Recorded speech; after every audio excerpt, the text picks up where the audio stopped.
శ్రీమాత్రే నమః. అమ్మ దయ ఉంటే అన్నీ ఉన్నట్టే. ఒకసారి నారాయణుడు లక్ష్మీదేవితో ఇలా అంటాడు. ప్రజలందరిలో ఎంత భక్తి పెరిగింది, నా కరుణ కోసం నారాయణ నారాయణ అంటూ జపం చేస్తున్నారు అని అంటాడు.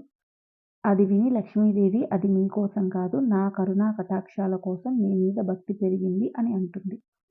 అలా అయితే జనులందరూ లక్ష్మీ లక్ష్మీ అని ఎందుకు జపించట్లేదు అని అడుగుతాడు నారాయణుడు. అలా అయితే భక్తులందరికీ ఒక పరీక్ష పెడదామంటుంది లక్ష్మీదేవి. సరే అని తల ఊపుతాడు నారాయణుడు. నారాయణుడు బ్రాహ్మణ రూపం ధరించి ఒక గ్రామంలోని గ్రామాధికారి తలుపు తడతాడు. గ్రామాధికారి తలుపు తెరిచి మీరెవరు, మీరెక్కడి నుంచి వచ్చారు అని అడుగుతాడు.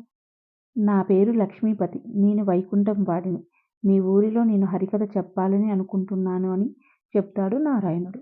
అలాగా మా గ్రామ ప్రజలు మహాభాగ్యం చేసుకున్నారు. హరికథ వినే పుణ్యం సంపాదించుకున్నారు. మీరు ఉన్నంత కాలం మా ఇంట్లోనే ఉండండి అంటారు గ్రామాధికారి. మరుసటి రోజు హరికథ కోసం అన్ని సన్నాహాలు చేస్తారు గ్రామ ప్రజలు.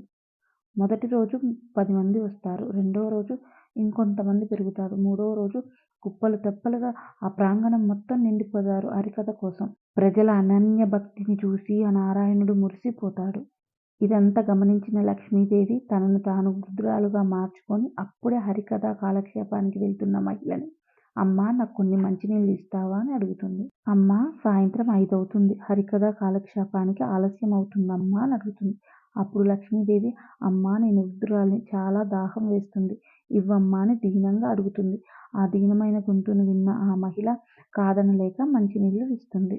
లక్ష్మీమాత ఆ నీరు తాగి ఆ చెంబు తిరిగి ఆమెకివ్వగానే ఆ ఇత్తడి చెంబు కాస్త బంగారు చెంబుగా మారిపోతుంది. అది చూసిన మహిళ ఆశ్చర్యచకితురాలవుతుంది. అమ్మా మీరెంత మహిమగల తల్లి, ఉండండమ్మా మీకు ఆకలవుతుందేమో కంచంలో అన్నం పెడతాను అంటుంది. ఎందుకంటే కంచం కూడా బంగారం అవుతుందేమోనని ఆశతోటి. లేదు బిడ్డ, నాకు ఆకలిగా లేదు, నీకు హరికథ కాలక్షేపానికి లేట్ అవుతుంది, వెళ్ళండి అంటుంది. ఆ హరికథ కోసం వచ్చి ఆ స్త్రీ చుట్టుపక్కల ఉన్న ఆడవారి అందరికీ ఈ సంగతి చెప్తుంది. అది విన్న ఆడవారు హరికథ మధ్యలోనే లేచి వెళ్ళిపోతారు. మరుసటి రోజు నుండి హరికథకొచ్చే భక్తుల సంఖ్య గణనీయంగా తగ్గుతుంది. లక్ష్మీపతి ఎందుకు భక్తుల సంఖ్య తగ్గుతుంది అని అడుగుతాడు. అప్పుడు అతను ఎవరో ఒక వృద్ధ మహిళ తిరుగుతుందంట, తను ఏది పట్టుకున్నా బంగారం అవుతుందంట, అందుకే ఎవరూ రాకుండా ఆ మహిళ కోసం ఎదురు చూస్తున్నారు అని చెప్తాడు అతను లక్ష్మీపతికి.